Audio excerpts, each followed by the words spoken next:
కామాత్ ద్వేషాత్ భయా స్నేహాత్ యథా భక్తేశ్వర మనః ఆవేశ్య.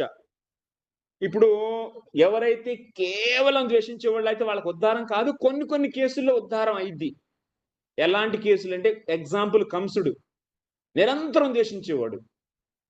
అలా నిరంతరం ద్వేషించడం వల్ల అతని యొక్క ద్వేషంలో నిరంతరం భగవంతుడి నామాన్ని తీసుకొని ద్వేషం చేస్తూ ఉండేవాడు కదా! మాట్లాడుతూ ఉండేవాడు. సో, అలా నామాన్ని తీసుకుంటేవాడు కృష్ణ, కృష్ణ, కృష్ణ అని చెప్పేసి. ఆ నామ జపం వల్ల వాళ్ళ పాపం పోయిద్ది అని చెప్పి కొంతమంది ఆచార్యులు అలా అంటారంట. ఆ విధంగా వాళ్ళకి పోయి అపరాధం మోక్షం వచ్చిద్ది చనిపోయినప్పుడని కొంతమంది అలా అంటారు. ఎవరు? కొంతమంది వైష్ణవ ఆచార్యులు అలా అంటారు. లేకపోతే ఆళ్ళ యొక్క మనస్సు నిరంతరం భగవంతుడి మీదే ఉండటం వల్ల, ఆ మనస్సు లగ్నం అవ్వడం వల్ల భగవంతుడి పైన ఆ దాని వల్ల గూడా నామాపరాధ క్షయాత్ అంటే నామాపరాధం క్షయమైపోయి ముక్తి లభిస్తుంది అని జెప్పి కొంతమందంటారు. అంతేగాని ప్రేమేం గాదు.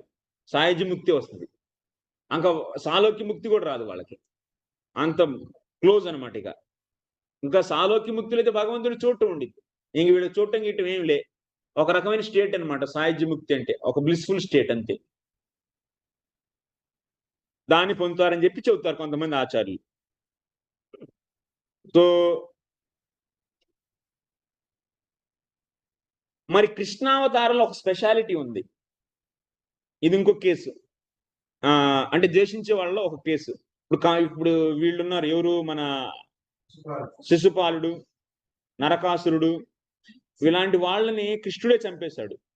కాబట్టి పూతన ఇలాంటి వాళ్ళకి మోక్షం అనేది కృష్ణుడి చేతిలో చనిపోవడం వల్ల. ఇంకా కౌరవులు వీళ్ళందరూ కూడాను కృష్ణుడిని చూస్తూ చనిపోయారు. కౌరవ సైన్యం మొత్తం కృష్ణుడిని చూస్తూ చనిపోయారు కాబట్టి, వీళ్ళకి అలా చూస్తూ చనిపోవడం వల్ల, ఆ ప్రభావం వల్ల చూస్తూ చనిపోవడం వల్ల, చూడటం వల్ల ఆ వచ్చిన ప్రభావం వల్ల వీళ్ళకి కొంత మోక్షం జరిగిందని గూడా చెప్పొచ్చు. కైవల్యమే అండి అయన్నీ.